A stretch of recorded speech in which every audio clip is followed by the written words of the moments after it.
Pulso económico, que como es costumbre vamos a empezar echando la vista atrás al IBEX 35 en un buen día de bolsa, 0,60% de avance. El índice, que es lo que nos ocupa, pues está ya por encima de los 9.200, casi a tocar de máximos, 9.227,3 al cierre, con algunas empresas que hoy han aprovechado el día. Por ejemplo, la que mejor ejecutoria ha tenido, Banco Sabadell, 2,93 arriba, seguido de Grifols, los laboratorios, 2,85 arriba, y de Merlin Properties, que hoy ha aprovechado y mejora un 2,19. En el lado de los que han tenido peor ejecutoria, Logista, luego hablaremos de Logista, 2,45 abajo, Acerinox en segundo lugar, 0,98 abajo, y en tercer lugar Fluidra, que se deja en la sesión, 0,93. Bueno, y a continuación vamos a adelantarles algunos de los temas que vamos a analizar en la mesa de análisis económico que mantenemos cada día con los mejores expertos para que a ustedes nos vean, desde donde nos vean, no se les escape un detalle. Bueno, y en esa mesa de análisis no les vamos a hablar de Nadia Calviño, que dice que en su cesta de la compra ha notado que los alimentos ya son menos caros, han aumentado mucho menos.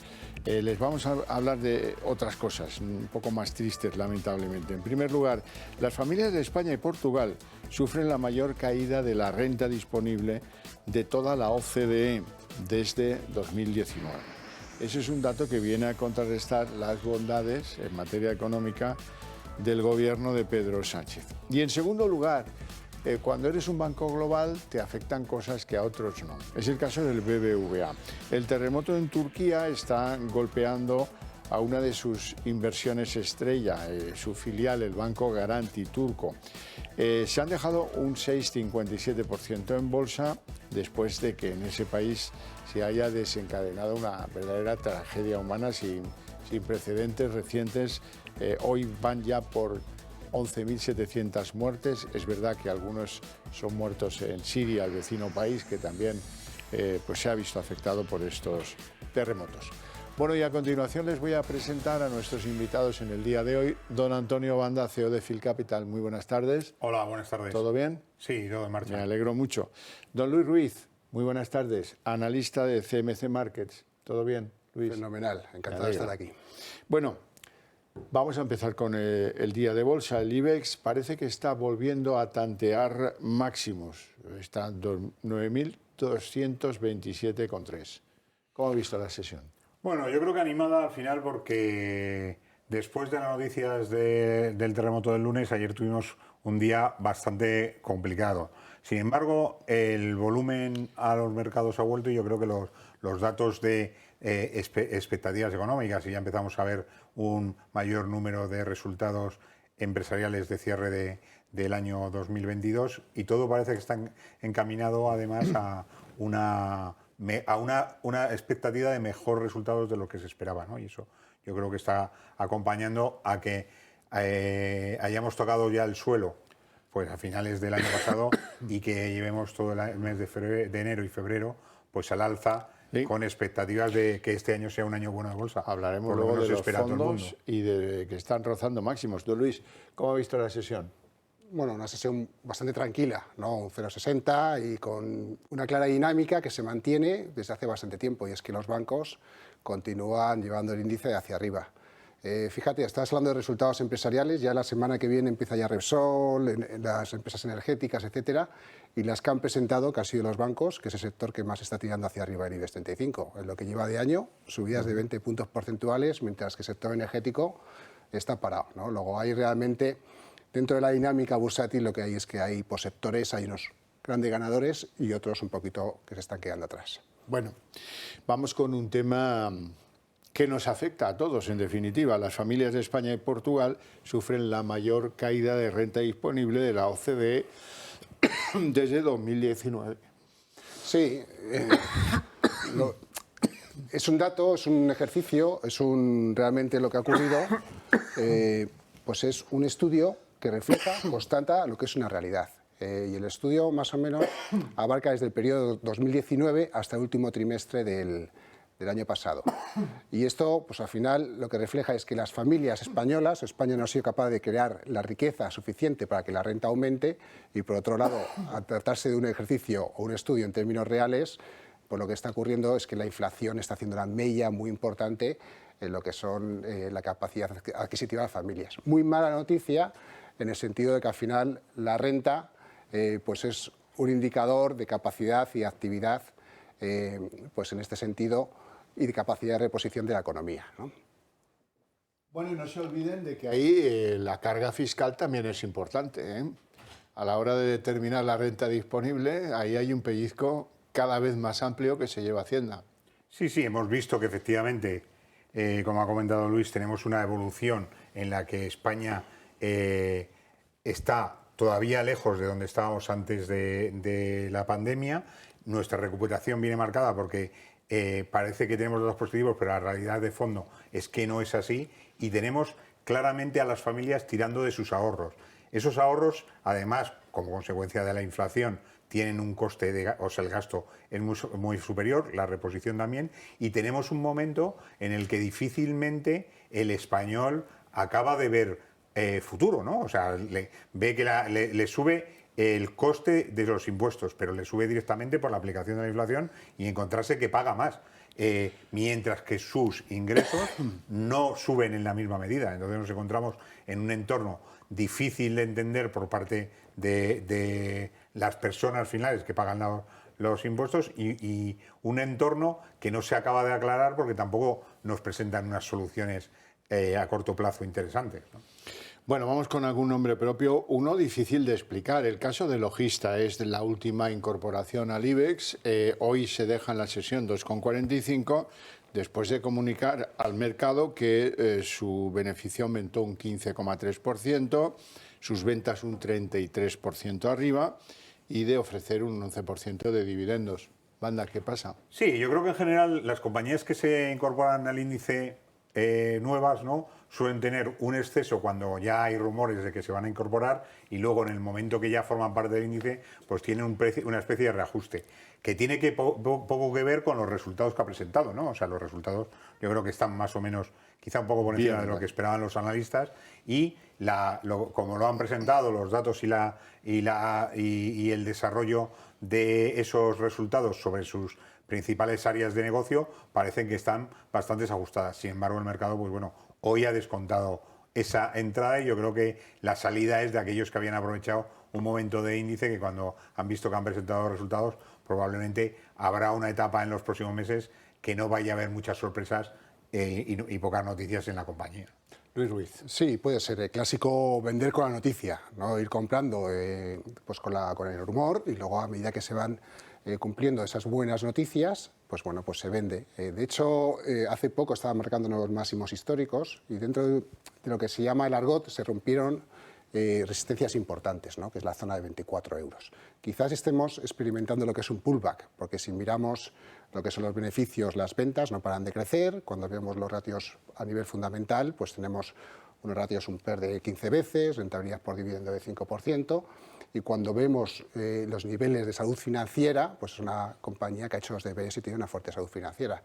Luego, en sentido, se puede calificar un movimiento de corto plazo del mercado. Bueno, pues hablemos de Repsol, porque más o menos con cierta discreción ha ido desplegando y ha encadenado bastantes subidas en los últimos días, hoy en un tono un poco menor, pero da la sensación de que algo intuyen los inversores en Repsol que les atrae. Sí, la dinámica es favorable, las noticias del sector son buenas. Presentó hace poco British Petroleum, presentaba récord en beneficios, también lo ha hecho Total Energies, lo va a hacer Repsol.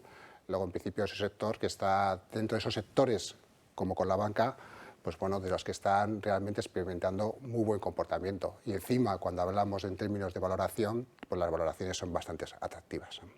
Banda. Sí, yo creo que, fíjate, el terremoto también ha afectado directamente al precio del petróleo, y sobre todo por la posibilidad de parada en el Mediterráneo de todo lo que es movimientos que vienen de Oriente Medio con los barcos cargados de petróleo, ¿no? Entonces, eso ha supuesto un poco un repunte en el precio del petróleo, y históricamente en los últimos años Repsol también está o ha hecho la labor de centrarse en las áreas donde va a tener mayor crecimiento. Hemos visto que ha salido de algunas inversiones que no encontraba una rentabilidad importante, y yo creo que la compañía sigue teniendo posibilidades de recorrido desde donde estamos ahora mismo. Pues de Repsol nos vamos al BBVA, que vive la tragedia turca permanente, cuando no es la lira, que se devalúa muchísimo, son los tipos de interés que decide graciosamente el presidente turco Erdogan. Ahora es el terremoto, lamentable terremoto, muchísimas víctimas, más de 7.000 edificios que se han venido abajo, con gente sepultada en varias regiones turcas y en algunos otros lugares, por ejemplo, lo que les decía antes de Siria. La cuestión es que el Banco Garanti, donde se prometían unas ganancias brutales, por eso siguió el interés del BBVA hacia ese territorio, y por eso, pues la verdad es que un bajón en bolsa como el que ha tenido, en general los valores turcos hoy han sido todos muy castigados, 6,57 de caída. Volvemos a estar en la gran presión sobre el BBVA por su inversión en Turquía. Sí, bueno, hay que ver un poco el impacto que tiene en sí dentro de la cuenta lo que es la exposición a Turquía. Como bien comentabas al principio, Xavier, al final la diversificación tiene una ventaja, ¿no? Y es que permite diversificar los riesgos y por otro lado, pues capear ese tipo de cosas. En el caso del BBVA, sobre márgenes de intereses, la parte de Turquía o a nivel geográfico representa más o menos un 10%. Y en términos de beneficios, pues es un 6-7%. Luego el impacto, de hecho en bolsa hoy, pues ha sido moderadas caídas, ha desmarcado un poquito el sector. Luego no debería pesar demasiado una cuenta de resultados, que hasta hace poco, si estamos hablando de beneficios récords en la banca, también lo ha hecho el BBVA. 6.600 millones de euros y con unos márgenes de intereses en torno al 30%. Luego realmente es una entidad que no debería verse muy afectada por lo que está ocurriendo en Turquía, por esta gran tragedia humana, ¿no? Banda. Bueno, sí, al final BBVA tiene un consejero delegado que es turco, con lo que también toda la apuesta por Turquía viene de la mano de conocimiento y de expectativas, ¿no? Yo creo que BBVA sí que compró la idea de crecimiento en Turquía, apostando por el turismo y por toda la necesidad de bancarizar un país que tiene una importante población y que además está bastante desbancarizada, ¿no? O sea, apostaba por ese crecimiento con una visión a largo plazo. Ha tenido una serie de elementos que le ha ido paralizando, ¿no? Esto yo creo que también es circunstancial. Una situación, una tragedia humana como esta, pues no la puedes descontar, pero previamente ha tenido temas políticos que también le han afectado gravemente. Luego todo lo que es la evolución de la propia divisa ha acabado por dañar, y pese a que no es no es muy importante el efecto sobre el total de la cuenta, sí que era una de las patas que BBVA presenta con grandes oportunidades de crecimiento, ¿no? Y yo, bueno, a largo plazo esto es un elemento que puede afectar no a los resultados, sino más a la valoración, donde el BBVA necesita claramente pues empezar a centrar el foco en cuáles son sus referencias más claras para recuperar lo que han perdido sus accionistas, ¿no? Y hemos visto, la semana pasada hablamos del dividendo cuando presentó los resultados, hablamos de la capacidad de reorganizar la compañía, dando una visión nueva sobre dónde va a tener más ingresos, y hablamos incluso de la parte de fondos de inversión, y ahora mismo pues esto le provoca una ligera pérdida de foco, pero que tendrá que centrarlo, porque al final los accionistas del BBVA están esperando que reaccione los gestores para empezar a ver valor, que llevan muchos años muy lejos de donde están los máximos del banco. Vamos a hablar de fondos, porque están rozando máximos históricos. Un enero espectacular es lo que les ha permitido mejores retornos, captaciones nuevas. Se calcula que han atraído 3.200 millones de euros de dinero nuevo. Luis. Bueno, es el patrimonio de los fondos. Estamos hablando de que más o menos rondará los 330.000 millones de euros. Es una buena noticia porque al final que se capte dinero en los fondos significa que más o menos la gente invierte y aumenta la actividad en el mercado. Pero es que venía de lejos, o sea que llevamos ya 20 y pico meses con captaciones netas por parte de los fondos de inversión. En este sentido, esto implica que el español, pues poco a poco va dando el paso ese de ahorrador a inversor, que es una buena noticia. No lo está haciendo, no es un gran paso, en el sentido de que está comprando más fondos de renta fija que de renta variable, o sea, no está asumiendo mucho riesgo, pero es un paso muy positivo.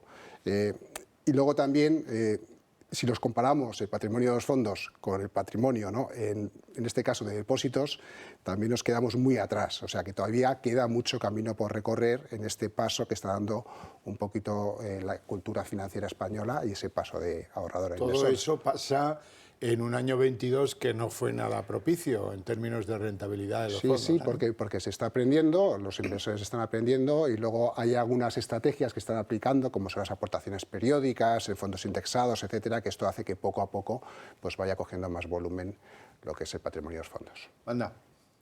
Bueno, yo tengo mucho que hablar sobre esto, pero lo voy a limitar muy claramente a esto crece porque los bancos ahora quieren. ¿Qué ocurre? Efectivamente, el movimiento de situar el patrimonio de fondos de inversión en máximos está muy lejos de ser real. Primero, porque en depósitos tenemos 3 veces lo que tenemos en fondos. El movimiento lógico es que traspasasen los fondos, lo que hay en depósitos, a fondos, y no se hace. Se incrementa ahora a productos que son bancarizados nacionales, es decir, los 3 grandes bancos están vendiendo productos de vencimiento en los que no están trasladando a sus clientes la capacidad de rentabilizar su dinero. Están vendiendo productos cerrados con un modelo que en el resto de los países del mundo no se considera fondo de inversión, sino que sería como una especie de bono en el que tú tienes una rentabilidad no garantizada, porque dentro tienes una serie de bonos que se van valorando, pero que tiene un vencimiento, y entonces con objetivos 2026, 27, 28, todas las entidades financieras están vendiendo un producto que bajo el concepto de fondo lo están colocando entre sus clientes. Entonces no es, es un producto muy colocado, sin conocimiento del cliente y que nos lleva a que efectivamente necesitamos que los más de 13 millones de partícipes que tenemos en fondos en España tengan algo más de capacidad y de conocimiento financiero para movilizar el depósito. Lo que no puede ser es que estén en depósitos a tipo cero en un banco que no le ofrece la capacidad de movimiento que puede ser. Hemos hablado de las letras y de lo que está pasando con algo que empieza a mover al cliente, pero si el cliente tiene que ir andando al Banco de España para comprar una letra, eso no es lo lógico de cómo funcionan las inversiones en el 2023, ¿no? Bueno, pues de eso quiero hablar porque me traslada la pregunta a alguien de esos que han hecho la cola en el Banco de España o que están intentando entrar en la aplicación y no lo consiguen. En plena fiebre compradora de las letras, me preguntan, ¿qué interesa más, las letras a 6 meses o a 12 meses? Bueno, es un punto positivo que vaya a comprar letras, porque eso también implica que hay gente que se está preocupando por sus depósitos, por su dinero, y ve como los bancos no rentabilizan los depósitos, pues van a comprar letras. Luego ya entre 6 y 9 meses estamos hablando de un diferencial de unos 30 puntos básicos, es decir, de 0,30%, 2,60, 2,90 más o menos. Luego no son grandes diferencias ni son grandes plazos, ¿no? Aquí la gran pregunta es si realmente piensas que los tipos de interés van a bajar en un momento determinado porque se puede desacelerar la economía. En ese caso, la gran pregunta sería comprarse un bono a más largo plazo para intentar garantizarse los tipos de interés actuales. Banda. Bueno, yo lo que veo, desde luego, de las letras de tesoro en la cola del Banco de España es que estamos en un mundo digital. Tiene muy poco sentido. Y luego que la compra de letras, ¿no?, que están escaladas de 1000 en 1000, si tú el diferencial de 30 puntos de básicos no llega ni a los 3 euros, ¿sabes? Ese diferencial en una letra típica, que es una compra, además las letras las compras al descuento, es decir, tú llegas allí, pagas 8.900 o 9.930 euros y te dan 10.000 al vencimiento. Hay que ponerlo en el contexto y luego tienes que hacer una serie de procesos que es indicar el IBAN de tu cuenta. Bueno, tiene un trabajo, mucha administración, que si tienes tiempo para hacerlo, pues me parece estupendo, pero lo lógico viendo esta situación es que los propios bancos tenían, y de hecho en el pasado las había, plataformas que comunicaban directamente con el Tesoro, que si funcionaban hace 25 años, lo que no entiendo es que ahora hayan dejado de funcionar, porque debe ser que a alguien no le interesa que funcione y que no vaya ese dinero. Pero la realidad es que el Tesoro está teniendo todas las subastas que tiene normalmente y se están completando. Entonces, pues bueno, la parte retail es poca, ¿eh? Estoy teniendo aquí muchas quejas de lo elevadas de las comisiones cuando uno acude a las entidades y les pide cómpreme letras de esas del Tesoro, ¿verdad? Por eso se hace cola. Por eso la gente está haciendo cola. Pero de todas maneras, si el volumen es mínimo, estamos hablando de 1.000 y pico millones de euros. Pero sí, pero es un buen signo. Al fin y al cabo, que sea un paso, puede ser que esta dinámica aumente, ¿no? Y que las comisiones ahí, además, no es tanto la comisión de intermediación como la custodia. O sea, donde realmente te da el palo el banco es no en comprar la letra, es en tenerla en tu banco, que eso se deposita directamente a través de una anotación electrónica y la letra está en el Banco de España, no está en el banco depositada. Pero aquí tenemos las grandes ideas de cobrar por algo que no se produce. Pues bueno, si lo permite el Banco de España y la CNMV, pues bueno, eso es su... Bueno, miren, hasta en la pizza, un producto tan popular, en Europa está produciéndose un incremento de precios por los componentes, por la energía necesaria para producirla. Dicen que los precios actuales son casi un 16% más altos en una pizza comprada en un comercio, de lo que eran hace un año tan solo. O sea que ya no hay donde... Bueno. El fast food y la comida barata tampoco... Pues mira, es un termómetro más de la inflación. Hay, pues bueno, pues que suba un 15,9% será porque determinados ingredientes pues estén subiendo más. Sobre todo entiendo que serán los granos, ¿no? Pues en ese sentido pues subirá más. Pero esto es un indicador como, no sé si os habéis fijado en el Burger Economics, ¿no? Los McDonald's, ¿no? Pues bueno, pues uno más va a hacer más fácil y más asequible la economía a todo el mundo, ¿no? Bueno, lo que nos significa es que el nivel de inflación está disparadísimo en los parámetros que se han utilizado, que son los europeos. Sí, al final la materia prima es lo que se ha disparado, ¿no? Y el consumo de energía, los salarios también se unen a todo esto y el tener un local donde tienes que venderlas, ¿no? O sea, yo creo que todo esto está encaminado a que si quieres parar el efecto inflacionista, y ya lo hemos visto con los comentarios que ha hecho el presidente de la Reserva Federal ayer, es que si tienes todavía, en el caso de Estados Unidos, no en Europa, en Estados Unidos está diciendo que si sigue creciendo el empleo, no hay forma de que él deje de subir los tipos. Eso, si lo llevamos a Europa, en España nos cuesta más trabajo porque no tenemos crecimiento de empleo, pero en el resto de Europa sí que empieza a haber algo más, probablemente tengamos y sigamos viendo subidas de empleo, y eso nos lleva a que va a subir la inflación y que desde luego los tipos van a seguir subiendo. Nos metemos todos en un círculo que no hay forma de parar. Bueno, hablemos de fuga de empresas. Ya saben, lo del Procés en Cataluña, en fin, ha pasado ya bastante tiempo, no han vuelto esas empresas, pero es que es más. En el año pasado, 2022, Cataluña perdió 181 empresas más y Madrid ganaba 191, prácticamente lo que se perdía en un lugar se ganaba en otro. Manda. Bueno, sí, tenemos el modelo que al final, como no hemos cedido a las comunidades autónomas esa capacidad de dar ventajas a distintas actividades, porque para eso están cobrando el 50% del IRPF y de sociedades, por lo tanto, estamos en un entorno en el que cada ente de comunidad autónoma está buscando cómo movilizar. Si además tienes fenómenos políticos que te están echando para atrás las empresas que tienes en tu comunidad autónoma, lógicamente las otras tienen posibilidades de hacer publicidad para que esto vaya mejor. Y desde luego va a seguir pasando, ¿no? Porque al final la pérdida de empresa en una determinada comunidad autónoma como es Cataluña, lo que nos lleva es que eso no lo puedes parar a no ser que tomes medidas. Y si sigues insistiendo en lo mismo, pues vas a seguir y vas a entrar en una verdadera caída. Sí, totalmente de acuerdo con Antonio, en el sentido de que alta incertidumbre política y alta presión fiscal pues no son una buena combinación para lo que es la actividad económica. Y la libertad que todavía podemos gozar de movernos dentro del territorio que fue el territorio español, que ya veremos En fin, el día que manden algunos sí podremos seguir haciéndolo, yo no lo sé. Os agradezco muchísimo vuestra presencia en el programa, vuestras opiniones aún más y a ustedes su paciencia e interés desde sus hogares, que va a tener premio. A la vuelta de la publicidad empezamos la redacción abierta de la tarde con todo lo que nos trae hoy la política.